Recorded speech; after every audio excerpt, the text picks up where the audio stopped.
Los Angeles, March 1991. Whitney Houston was at the absolute peak of her career.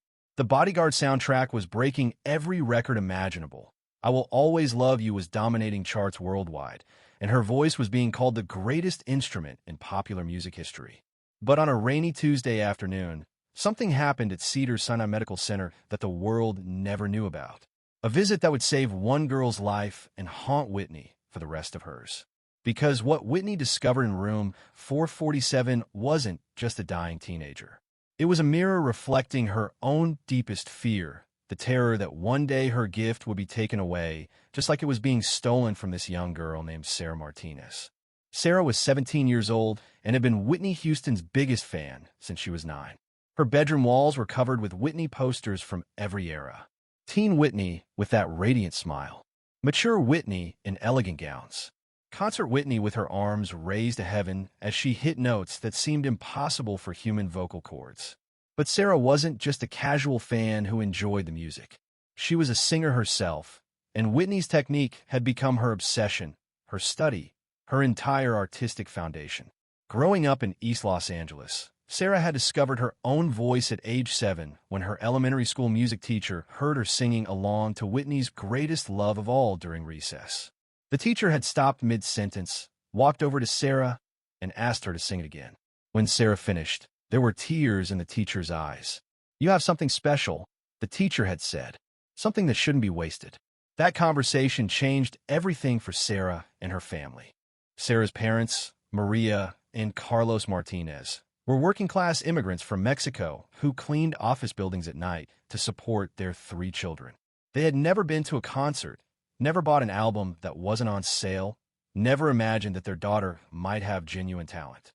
But when Sarah's teacher invited them to a school talent show and they heard their daughter sing for the first time in front of an audience, everything shifted. Maria grabbed Carlos's hand so hard she left marks. "That's our baby," she whispered. "That's our baby," sounding like an angel. From that moment forward, Maria and Carlos worked extra shifts to pay for vocal lessons.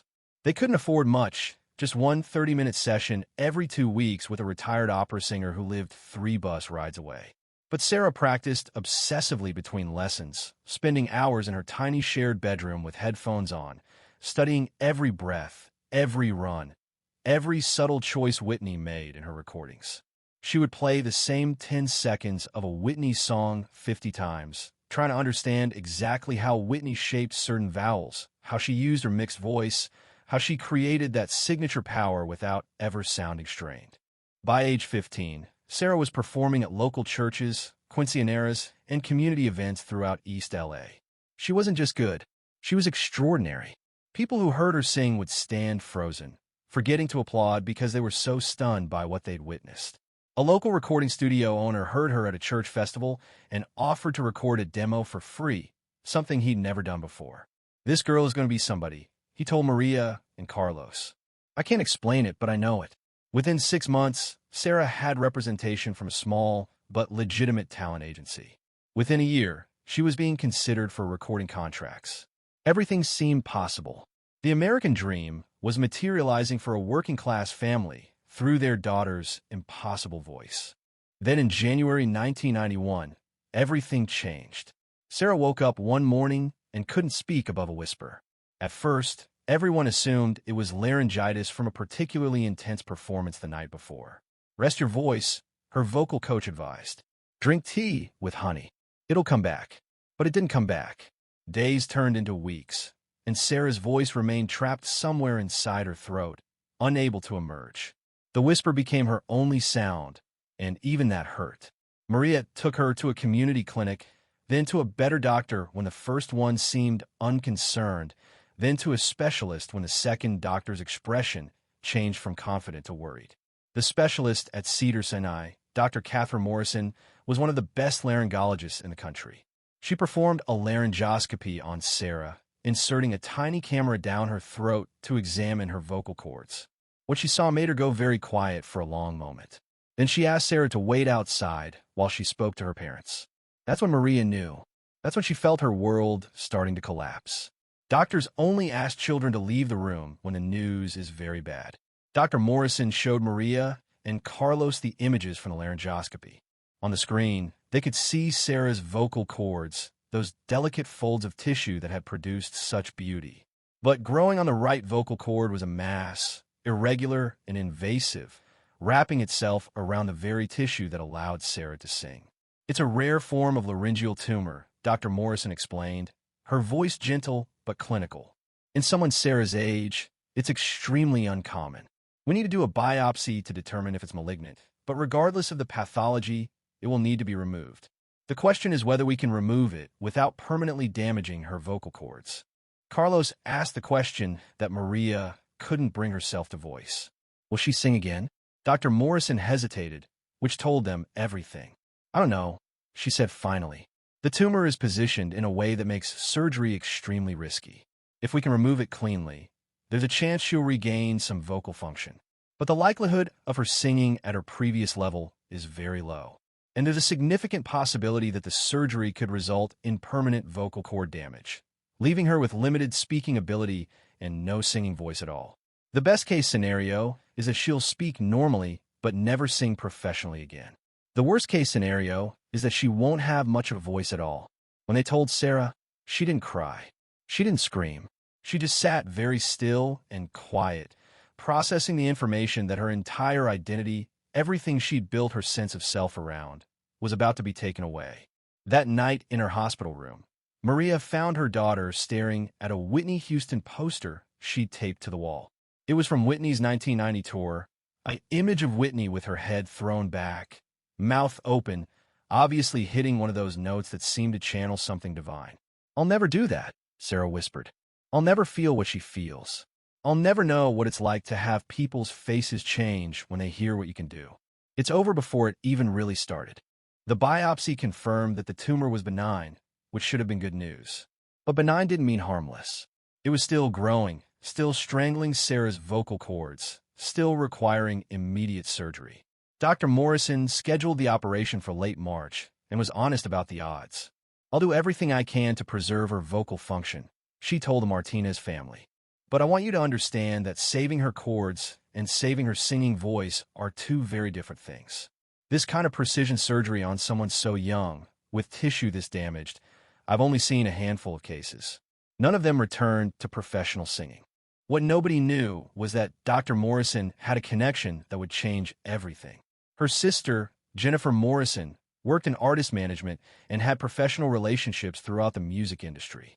Over dinner one evening, Catherine mentioned Sarah's case without using names, talking about the tragedy of a teenage vocal prodigy losing her gift before she ever really got to use it. "She sang like Whitney Houston," Catherine said. "Not just technically proficient, but with that same emotional quality. The thing that makes you forget you're listening to someone sing and makes you feel like you're experiencing something spiritual. And now she'll never sing again." Jennifer sat very quiet for a moment. Then she said something that sounded impossible. "I work with Whitney's team sometimes. If this girl is really as special as you say, maybe Whitney would want to know about her. Maybe she'd want to visit." Catherine looked at her sister like she'd suggested flying to the moon. "Jennifer, you can't just ask Whitney Houston to visit a random teenager in the hospital. Whitney's the biggest star in the world right now. She's probably got every day scheduled down to the minute." But Jennifer was already making calls, pulling in favors, reaching out to people who worked with Whitney's management. The message eventually reached Whitney's personal assistant, who brought it to Whitney herself. They were in a recording studio in Los Angeles, taking a break between sessions. Whitney's assistant, Roberta, approached her carefully. "Whitney, there's something unusual. A doctor's been trying to reach your team about a teenage girl with a tumor on her vocal cords. A singer. Apparently, she's been compared to you. She's having surgery soon, and she might never sing again. The doctor's sister thought maybe you'd want to know." Whitney was quiet for a long moment, staring at nothing. Then she asked a question that surprised everyone. "How old is she?" 17, Roberta answered. Whitney's expression changed, something painful and distant moving across her face. "What's her name?" "Sarah Martinez," Roberta said, reading from her notes. "She lives in East LA. She's been singing since she was 7. According to the doctor, she's extraordinary." Whitney stood up abruptly. "I want to visit her." "When's the surgery?" "March 23rd, Roberta replied, caught off guard. Whitney shook her head. "Before the surgery. I want to see her before." Arrange it. Make it happen quietly. No press, no cameras, no announcement. Just me visiting a girl in the hospital. Roberta tried to explain how complicated that would be, how the hospital would need security clearances, how Whitney's schedule was packed. But Whitney cut her off with a look. Roberta, I'm going to visit this girl. Figure out how to make it happen. What Whitney didn't tell anyone was why this particular request had affected her so deeply. It wasn't just professional sympathy for a fellow singer. It was something more personal, more terrifying. For months, Whitney had been having nightmares about losing her own voice. Not from a tumor or physical illness, but from the strain of constant performance, constant perfection, constant pressure to be superhuman. She would wake up trying to sing and finding only silence. The dreams felt prophetic, like warnings of something inevitable. And now here was a girl, someone who sang like her, losing her voice for real. It felt like looking into a terrible possible future. The visit was arranged for March 19th, 4 days before Sarah's surgery. The hospital was told only that a private visitor with security clearance would be coming to see Sarah Martinez in room 447. The Martinez family was told only that someone special wanted to visit Sarah before her surgery. Someone who heard about her situation and wanted to offer encouragement. Maria assumed it might be a local celebrity or perhaps a representative from Sarah's talent agency. She made sure Sarah was sitting up in bed, wearing her favorite pajamas, trying to look presentable despite the exhaustion and fear that had become her constant companions. When Whitney Houston walked into room 447 that Tuesday afternoon, Sarah thought she was hallucinating from medication. This couldn't be real. This couldn't actually be Whitney Houston standing in her hospital room, wearing jeans and a simple sweater, looking somehow both like her larger-than-life public image and like a regular person at the same time. Maria actually gasped out loud and grabbed Carlos's arm.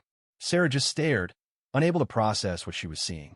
Her mouth opened, but no sound came out, not even the whisper that had become her only voice.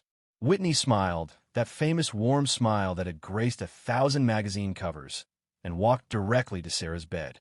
"Hi, Sarah," she said quietly. "I heard about what you're going through, and I wanted to meet you. I heard you sing like me."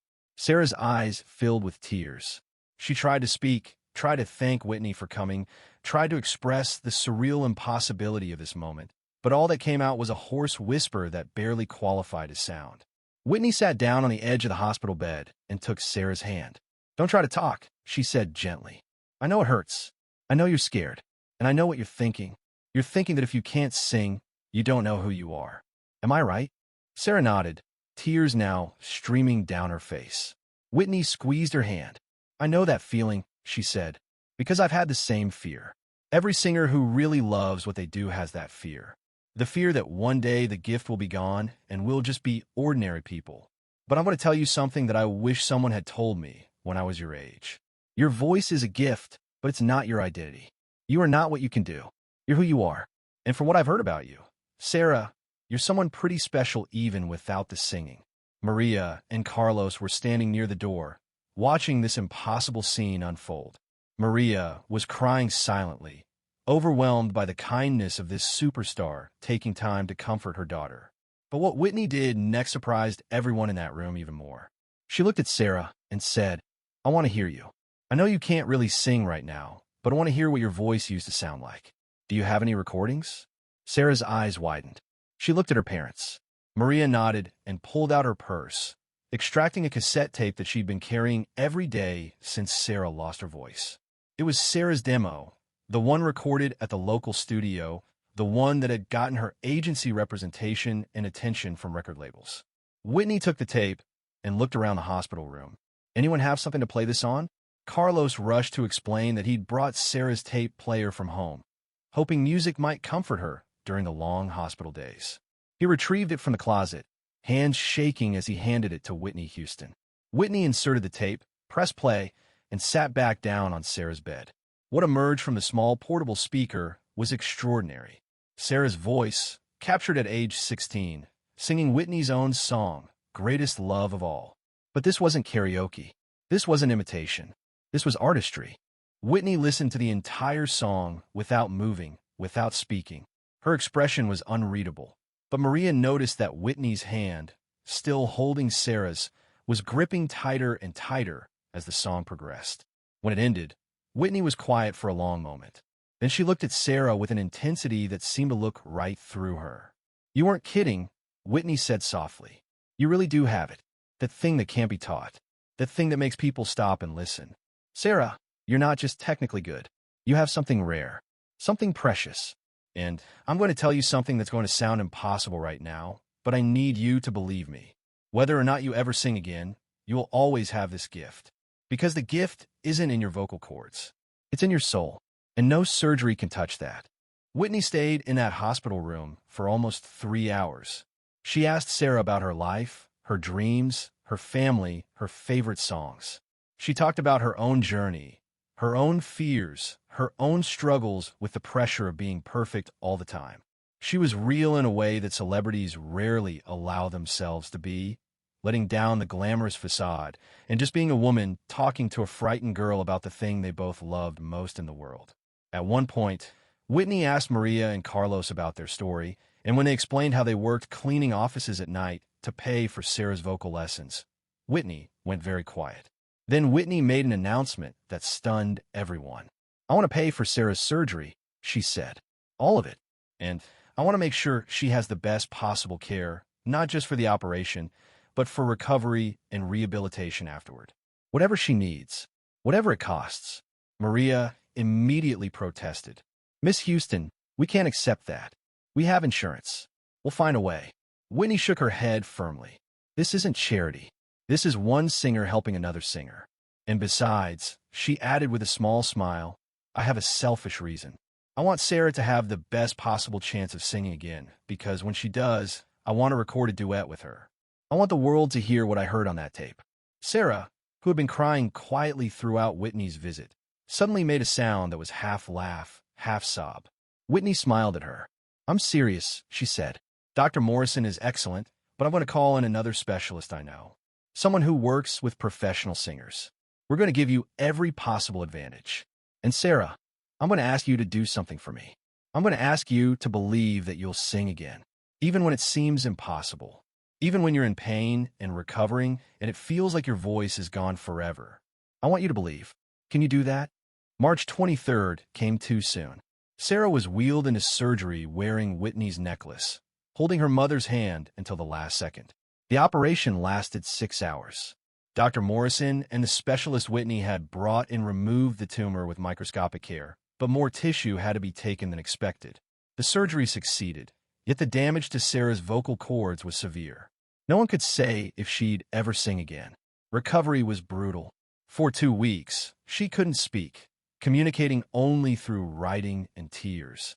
Whitney called daily, sending messages Maria read aloud. "You're going to make it. Keep believing. I'm believing for you too." When Sarah finally spoke, her voice was barely a whisper, weak and fragile, nothing like before.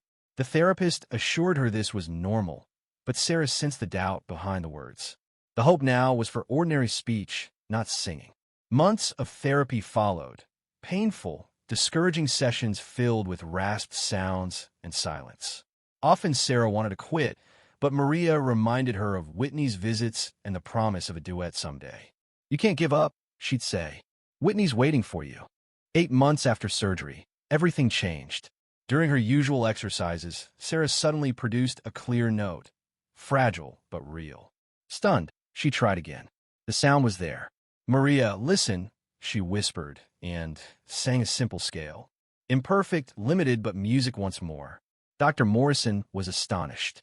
"Your healing's better than I expected," she said. "You have vocal function. Not like before, but you have a voice." Sarah wept, this time with hope. She didn't know if she'd ever sing like before, but possibility had returned. Over the next 6 months, Sarah trained relentlessly.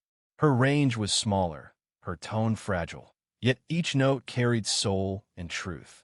Whitney had been right. The gift wasn't just in the voice, but in the spirit behind it.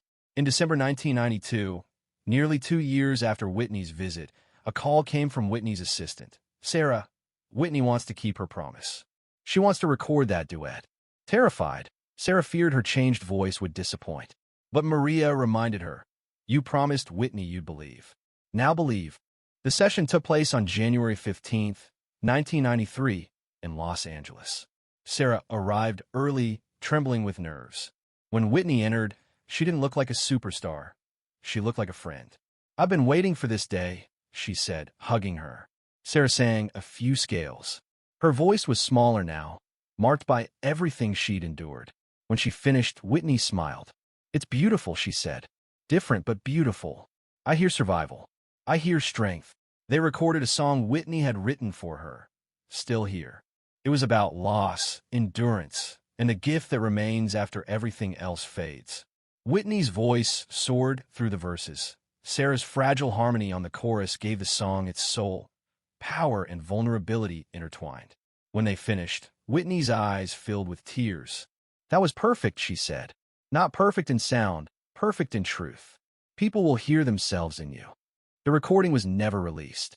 Whitney kept it private, something sacred between them. But she founded a charity for young singers recovering from vocal injuries, quietly naming it after Sarah. Sarah never became a star.